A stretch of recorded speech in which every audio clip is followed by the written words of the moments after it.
Olá, seja bem-vindo, seja muito bem-vinda à minha apresentação aqui no Seminário de Pesquisas da Pós-Graduação em Linguística, promovido pela Universidade Federal de São Carlos. Eu sou Bernardo Júnior e o meu tema é as transformações dos estados do sujeito e os efeitos de sentidos apreendidos nas cartas dos suicidas. Bom, quem sou eu? Quem sou eu? Eu sou Bernardo Júnior, eu sou doutorando pelo Programa de Letras da Universidade Presbiteriana Mackenzie, sou mestre em Comunicação e Semiótica pela PUC de São Paulo, sou professor universitário e também professor da Educação Básica.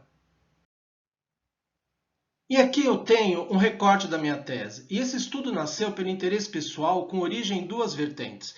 Primeiro, pela dupla formação acadêmica que eu tenho, que é em jornalismo e letras, e assim sempre me interessei pelos estudos que se preocupam com os sentidos dos textos.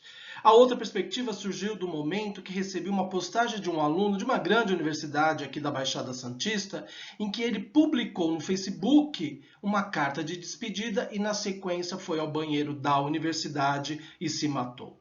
Mesmo que eu não tenha trabalhado com esse discente, a morte dele conduziu-me a algumas inquietações. Como um professor que faz parte do universo dos alunos e vivendo tão próximo a eles pode contribuir na prevenção do suicídio? Como esse profissional poderá desempenhar, junto com a escola, ações de prevenção, como, por exemplo, reconhecer os sinais de alerta possivelmente dados por estes discentes? O meu interesse foi em pensar que, se nós fizéssemos um estudo discursivo das produções textuais dos suicidas e, quem sabe, futuramente, pudéssemos detectar as marcas comunicativa nas produções dos alunos que apontassem as mesmas características discursivas daquela pessoa que colocou um fim à sua vida. Então aí nós entramos justamente no que é tirar essa vida, né? Estudiosos afirmam que existem dois tipos de morte. Uma morte que ceifa por fora e outra que germina por dentro. A morte que ceifa por fora é aquela proveniente de guerras, de acidentes, doenças, velhices, etc. Já a morte que germina por dentro, ou seja, é o suicídio. Então, suicídio, segundo Alves, né, é o ato de tirar de si a própria existência. Esse é o conceito de suicídio. E as cartas do suicida nos dias de hoje não são mais bilhetes escritos manualmente. Na verdade, são postagens nas redes sociais que têm se tornado comuns nos últimos anos por conta da popularização da internet. E o fato está lançado. Então, popularmente falando, o que caiu na rede não é mais segredo. E para trabalhar com a análise das postagens dos suicidas, eu me debruço na semiótica discursiva e eu trago o conceito da professora Diana Luz Pessoa de Barros, em que ela diz que o texto é um objeto de significação e de comunicação.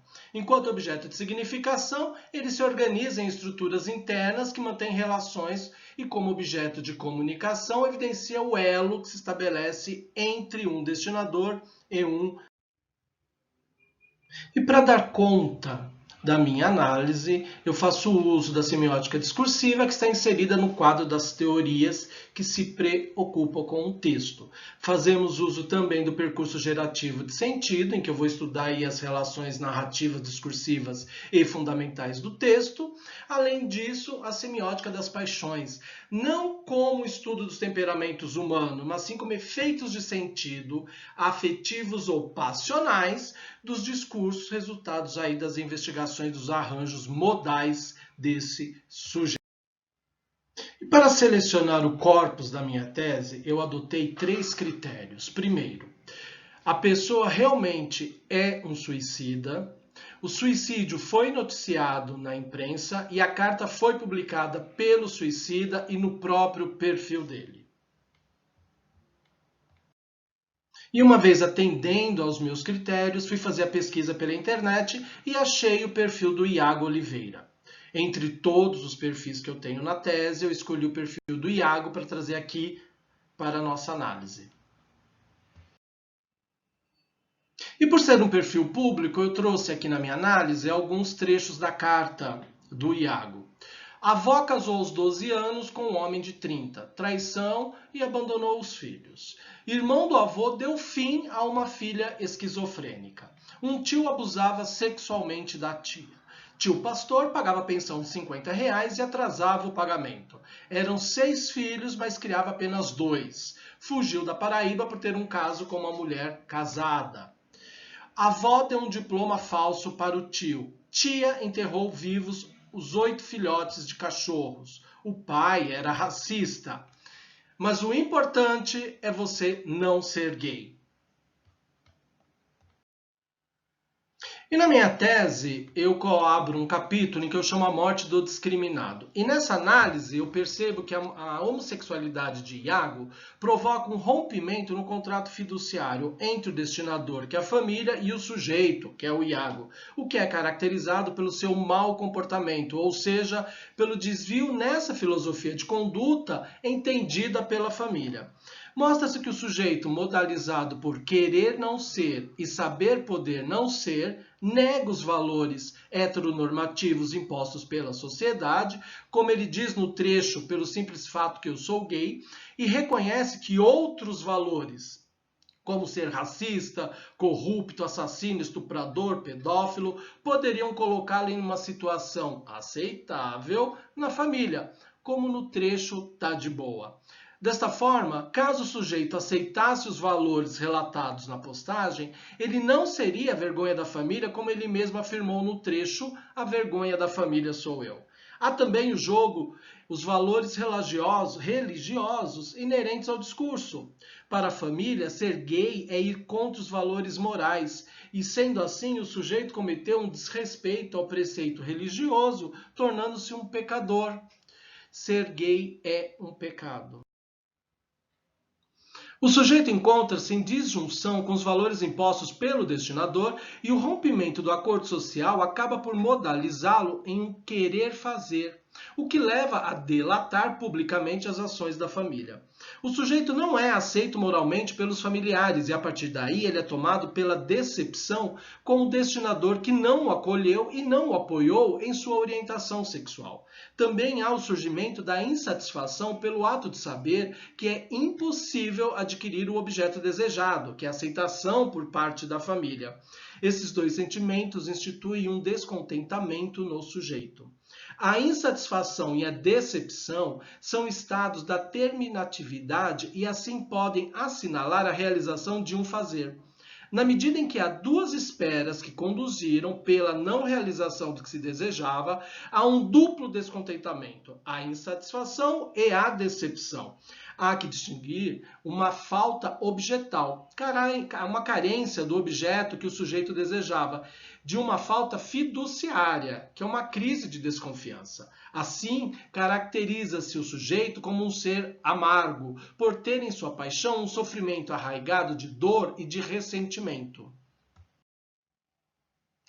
Os efeitos passionais da insatisfação, que conduz Iago a um sofrimento e a uma infelicidade com a falta da aceitação familiar, e da decepção, que é a falta fiduciária, uma vez que é uma falta contratual, porque ele considerava que o contrato estabelecido era o de amor dos familiares, são interrompidos e seguidos do sentimento de falta.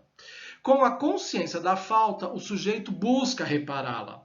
Essa falta desperta a malevolência, que rege as relações intersubjetivas de desconfiança e que se define por um querer fazer mal a quem foi responsável pelas perdas, nesse caso, sua família.